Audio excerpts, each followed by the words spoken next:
There's a lot of people out there, a whole industry of people, in fact, who won't want this podcast aired. They don't want you to listen to what our guest has got to say and what's going to be revealed. But that's why this week's podcast is a must listen.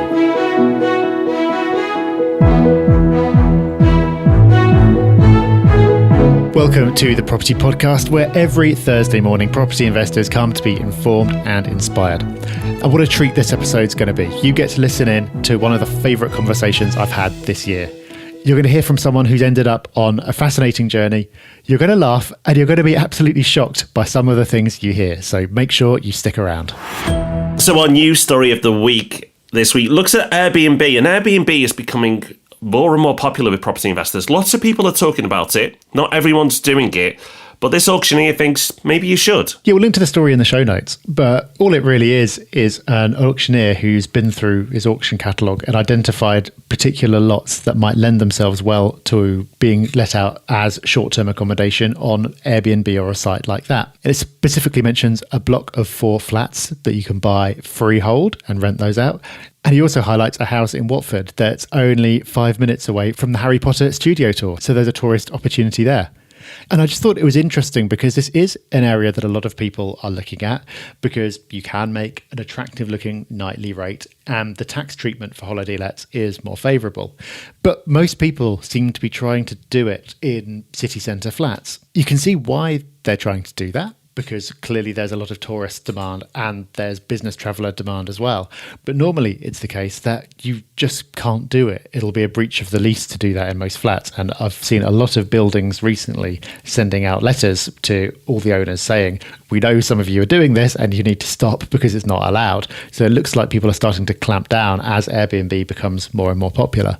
But if you apply a bit of creativity, you look in areas that aren't city centres, but where there's going to be strong demand, and you look at properties critically that are freehold, so you're not going to run into lease issues, there are real opportunities there. So it's not an easy strategy either to set up or to keep running. But if you are willing to get creative and do the work, there are some interesting opportunities there. Couple of quick mentions before we started. We've got meetups tonight, so grab yourself a ticket and get along and socialise with some wonderful hubbers.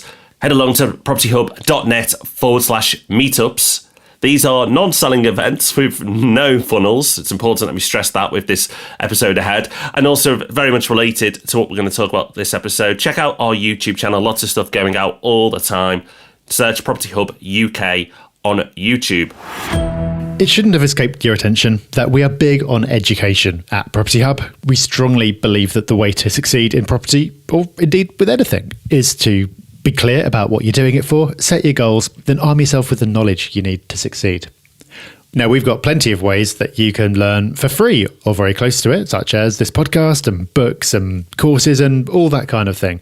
But nevertheless, we hear from people all the time who are thinking about going on paid courses, or they see a free in-person course advertised that makes some pretty intriguing claims.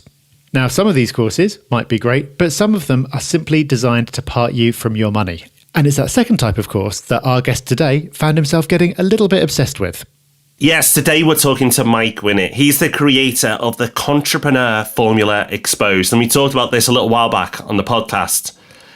Mike's been creating waves in our industry. From our point of view, lovely, fantastic waves that have long been coming. And that's because he's exposing contrepreneurs. And that's his word. And it'll make sense what a contrepreneur is shortly. So we caught up with Mike in person in Manchester, and we started off by asking him what he's been up to and why he even started doing this. Why did he start exposing some of these so-called financial gurus? Mike, tell us a little bit about who you are and what it is that you're doing. So I am Mike Winnet, and I am a get-rich-quick ad clicker. So when I see passive income streams advertised on Instagram, Facebook or Twitter, LinkedIn, I click those adverts, I put my money where my mouth is, I do the courses, enroll in the boot camps, buy the asset that they're advertising, and then report my real results compared to what's promised by the adverts and the gurus. And our audience probably knows you for a video that we linked a while back, which may or may not be up again by the time this goes out, Contrepreneur Formula. So can you tell us a little bit about that video? Yeah, so the Contrepreneur Formula really was an amusing look at reoccurrences I kept seeing in the sector. So when I was going to look at things to invest in, I would go to a lot of these events that you'd have people on stage telling you how to make money in affiliate marketing or drop shipping or no money down deals or whatever it might be, flipping products on eBay. Basically any passive income talks I'd go to, and what I started to notice was the language was the same in all of these talks. Even the backstories that some of these speakers would use, the results they were claiming, even down to the pricing that they used.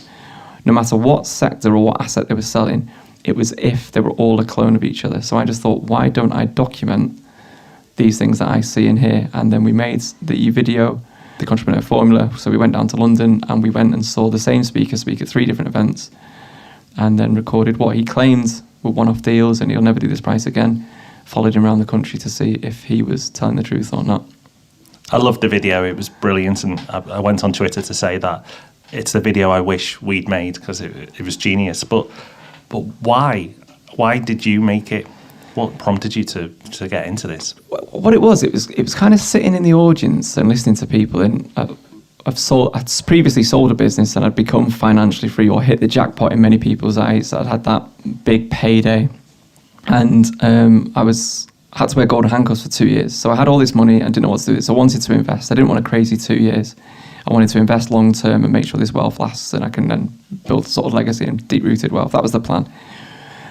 So I was in this audience listening to people on stage, and some of the claims they were making and how easy they were making things sound blew my mind, because I'd actually done the thing that they were talking about, and I, worked in startups for 4, 5, 6 years before I even set up my own business. Then it was the sacrifice of not paying myself on long hours and paying staff before I did. And the success of that business was based on finding a niche and having a USP and offering a real alternative. It kind of worried me a little bit that people were there thinking that someone was going to be on stage for a low-value product, giving you a step-by-step guide to becoming financially free, but making it sound so easy. And I thought it wasn't fair, and I kind of felt it preyed on vulnerable people. I mean, some people were there because you could argue lazy or they weren't going to put in the effort. I get that some people would argue that, but it was hearing a virtual assistant, a VA next to me, sitting there saying she thinks she could have a £10 million business within 8 months if she just bought this guru's business plan. And I asked her to kind of explain it to me, just work through the numbers and how you think you're going to achieve that. And even when you were talking to her with logic, she'd been caught up in the whole theatre of it and the fake testimonials, the fake scarcity, and she was paying for this course on a credit card. And I just thought, I think more people need to be aware of the kind of manipulation or the lion's den that you're walking into in these environments. They're not set up there to help you. There's only one person who's going to line their pockets from these events. And that was it, really. It was kind of like to give a balance to the people that had been there. Weirdly, though, a lot of people in there would say that I was negative, and they won't recognise that that was to benefit those people, because it is a little bit cultish, in some of the people that are there. But that's how the events are set up. There was plants in the audience and all sorts. And I kept seeing the same plants at different events and the same language used, same stories used. And I just thought, wouldn't it be funny just to basically, you can now use this script in any sector, and then people might recognise it and be more aware of what was happening to them in those events. So we'll dig into those tactics and those things you've seen, but you've touched on your business there, and I think a lot of people listening will like to know the backstory. Like, what was that business? What did you do to get into the position you are now? Yes, so me and 3 of my friends, there was 4 of us from Warrington, we all were in other businesses beforehand, and we'd all done some forms of training, or we'd trained staff. I used to be a sales manager for Legal for Landlords, which is like a legal services provided to landlords. And so we'd all done sorts of training before, and we kind of felt that a lot of the learning that we did in the work environment didn't match how you'd learn at home. So if you wanted to learn something at home, you'd go on YouTube, you'd find out in, say, 90 seconds or whatever, 2 minutes, and then you'd kind of put that into practice. Whereas online training and e-learning would be long drawn out, click next, death by PowerPoint training. So we looked at the sector and realised it was kind of stuck in the dark ages. Everybody had long drawn out content, and it was long contracts and really expensive. And we just thought, how can we make this accessible in a style that we would enjoy? So we found a niche, and then we marketed our business in a completely different way to everybody else. We marketed it as, we know e-learning's rubbish, and we make the stuff. So why don't we try and make the best of a bad product?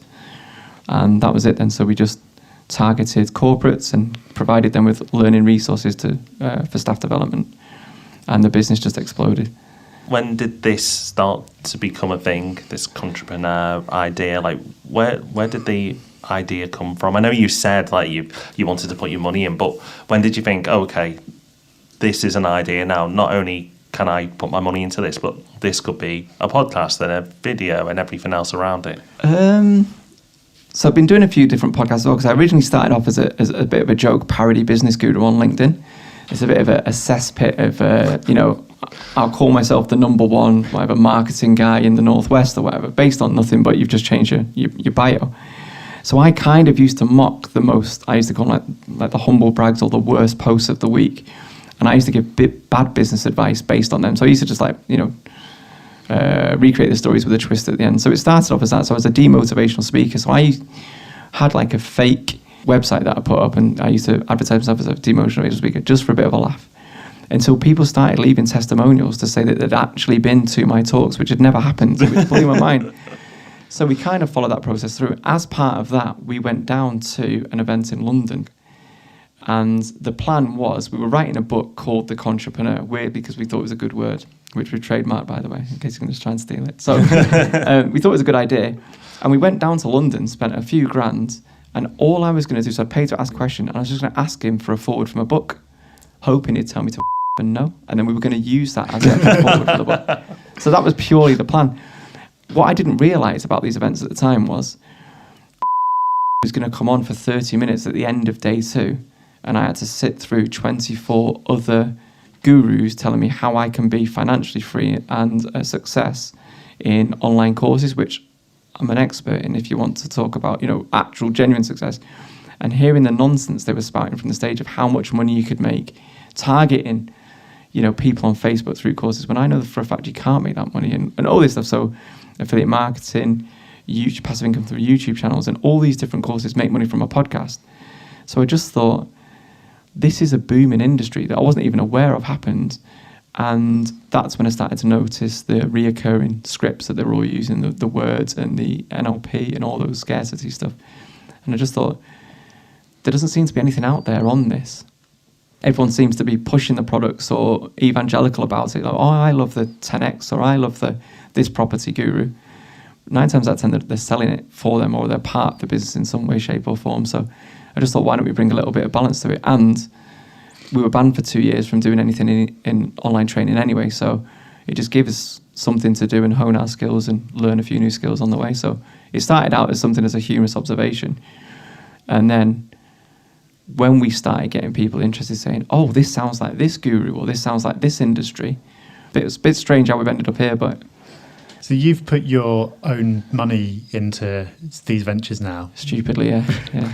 So you want it to work, presumably. You want to... I think this is something that people probably miss if they just watch a couple of clips, because you aren't there to try and expose everyone. You want them to all be correct, and so you actually get a return on your money. I want every single one that I put my money into to work as well as the gurus have said, because then I think we've invested in 6. So by this time next year, I'll have made £6 million from all these things.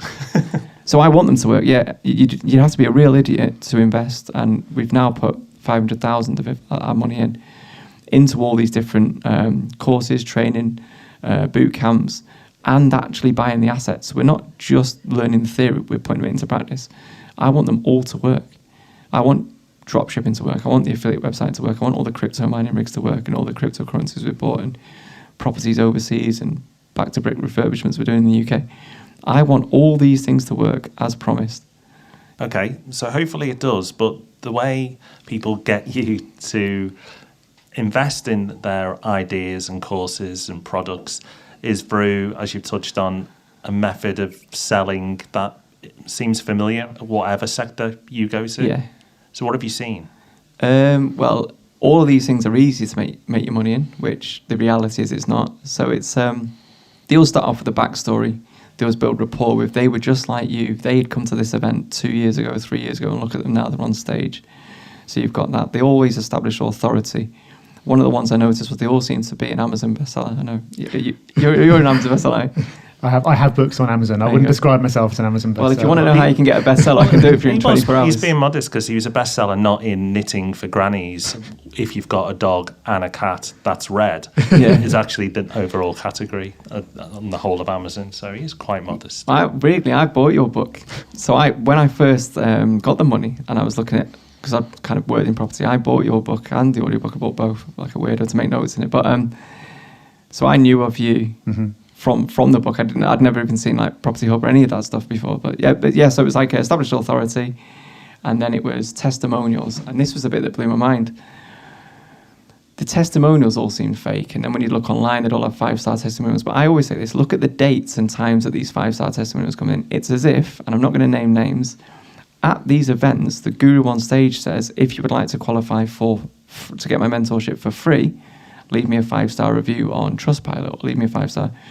And it's weird how you can see all the 5-star reviews are grouped around the dates that they were doing events in different parts of the country. So I started noticing things like that. So fake testimonials, live testimonials in the audience, people getting up, running onto stage.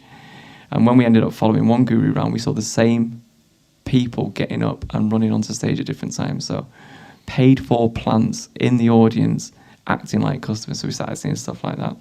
The NLP, that is real. Hearing someone say buy now, buy now, buy now, or step by step, or you can follow this process step by step, stuff like that. So we started seeing the NLP, and then the scarcity. So this is amazing. Everybody's all excited. Everyone thinks they're going to take advantage. It's an amazing deal. Unfortunately, this is only available to the first 20 people that sign up. Bet you now, and I've seen it numerous times, if 80 people run to the back of the room with their credit cards out, they're not going to turn down 60 people. They take all their money. So it was just seeing that process repeated. And then the one that topped everything off, especially at the first event that I went to, was the price. It was all the prices ended in a 7, to the point where even the crowd was shouting them out. Some people were booing it. It became a joke. And I just thought, how can people fall for this? But I suppose we were coming at it from maybe a different angle. I wasn't there looking to become financially free. I was there purely for a reason to kind of get a forward for a book. So I wasn't caught up in the, standing up and giving each other a high five, and because they get you to do all that type of stuff.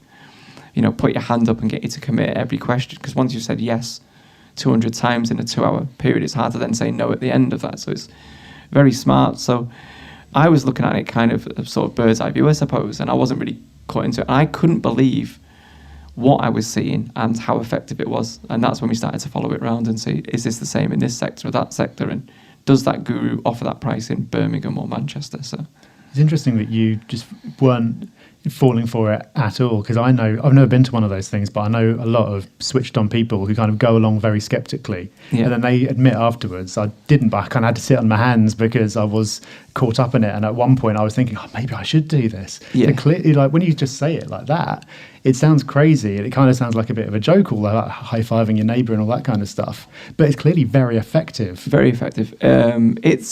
It's manipulation. And this is the one thing I've really tried to be clear on, especially since the Contrepreneur formula came out, and seeing some of because I've had some criticism in the comments for it. These are just good sales tactics. I've got nothing wrong with the tactics, say as a general rule.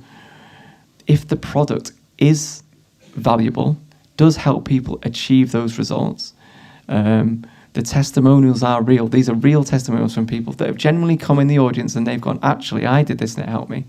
That's very different to paying someone to pretend that they've achieved these results and rush to the back of the room. So Nora that's sat next to you, that's got a credit card, thinks she's going to miss out on one of the last 20 slots.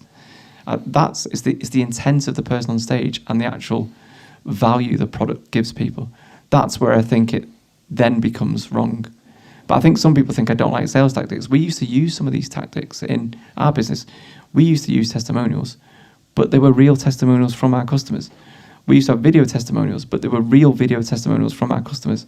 You could contact them yourselves, stuff like that. And we would have scarcity, which would be, we are going to give 5 of these away for free. And we would legit only give 5 away for free. They're all fine in my mind. I think it's the intent of the person on stage and the value of the product they're providing is the issue. And it's also the people who go there are looking for something. Not all of them, but quite a lot of them are going there because, it's not.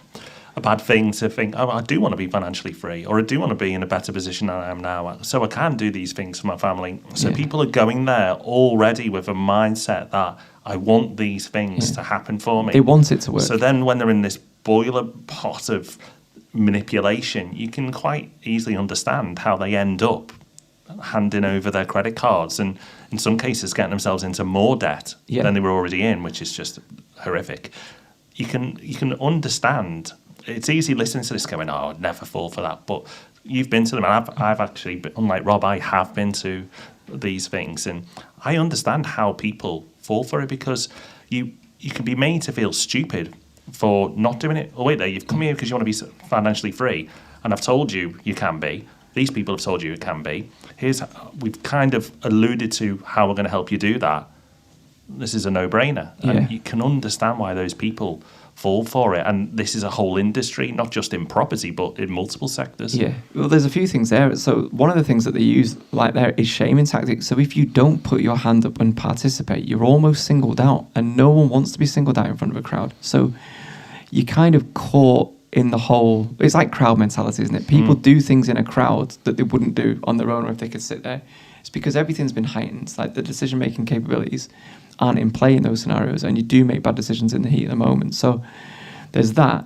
But at that event, purely what you were saying there, I can give you two examples of people that shouldn't have been spending money. So when you've got a 16, 17-year-old lad at a property event with his mum's credit card rushing to the back to sign up to a £6,000 mentorship, when he can't get a mortgage, there's something wrong with that. And then I get that some people, and I'll try and play devil's advocate a little bit, I get that some people say they've not forced him to hand over the credit card and he should know that he can't get a mortgage at 18. But he's a 16-year-old lad that's just been subjected to that for 12, 14 hours, which is another tactic they employ, which is decision fatigue. They keep you in there for as long as possible. And really, actual value you get from these events, sure, you might learn something from a free event, and it might be on a no money down deal, or rent to rent, or whatever it might be. But that's probably half an hour's worth of value hidden in a 14-hour day. Do you see what I mean? And the rest is just a sales pitch. So so there's that, and the fact that you're singled out. So it's so easy to fall for it, and far more intelligent people than me have fallen for these things. I don't think IQ has got anything to do with it. It's where you're at in life. You could have financial problems, you could have family problems, you could be going through divorce, it could be you're annoyed at your job or your work or whatever, because everyone feels like they deserve more, right? Mm-hmm. Everyone does. And everyone thinks they work hard. If someone's offering you, and anyone can do this, and you can do this in 60 days, I can see why people would fall for it. But the reality is, look at the wealthiest people and most successful people in the world. Unless you've won the lottery, you can't get rich quick. If you're getting rich quick, someone's getting poor even quicker. That's my thoughts on it.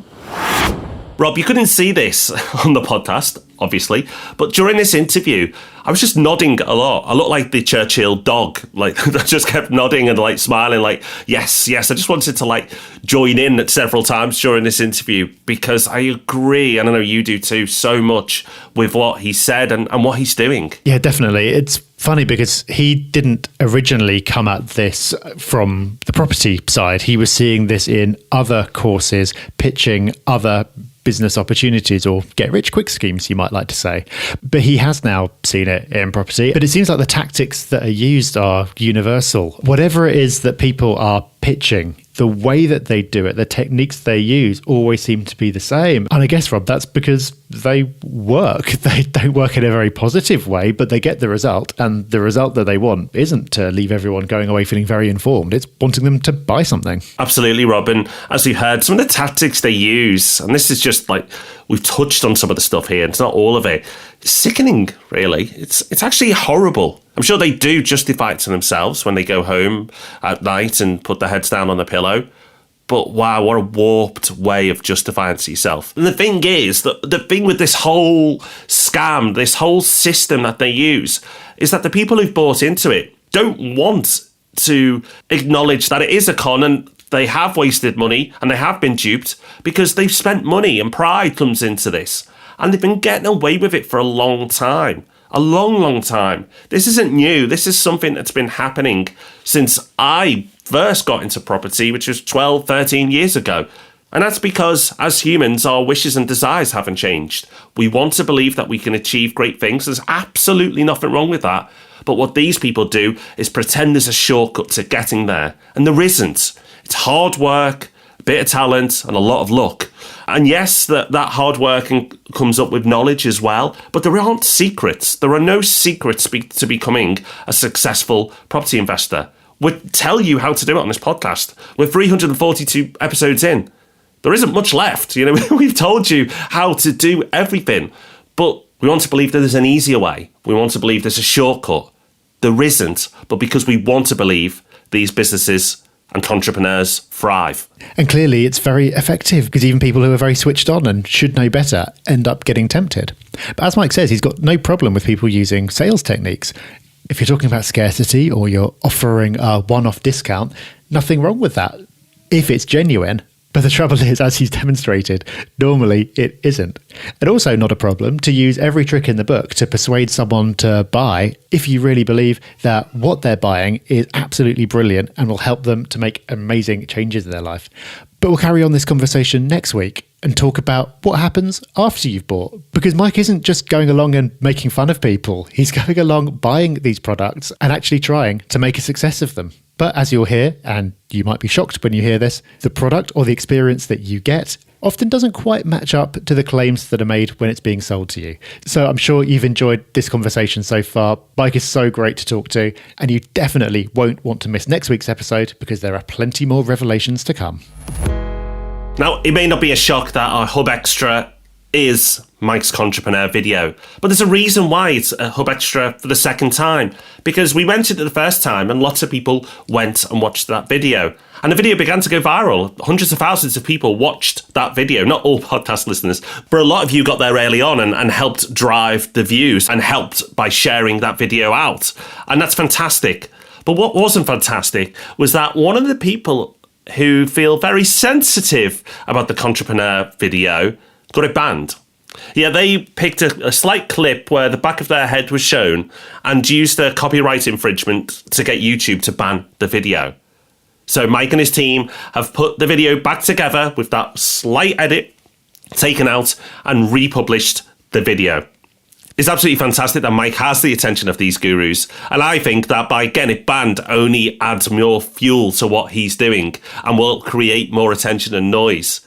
So check out the Contrepreneur formula on YouTube, on Mike's channel. We'll link to it in the show notes. Absolutely worth a watch. It will explain so much more about what he's done and what he's doing. And the more people that see it, the more people will become enlightened about what is happening here and this whole con of an industry. One of the things we love the most is hearing about your success. And yes, there are people who are managing to be successful in property without running to the back of the room to buy something ending in a 7. This week, we've heard from Jacob, who's got in touch on Instagram to say, I just wanted to thank you for producing such great content for such a long time. I've been listening for around 2.5 years, and both of you have inspired me with what you've achieved. I'm 21 and I've bought 2 houses during my time in the game, with hopefully many more to come. Once again, thank you for creating such a valuable resource in the form of the podcast and Property Hub as a whole.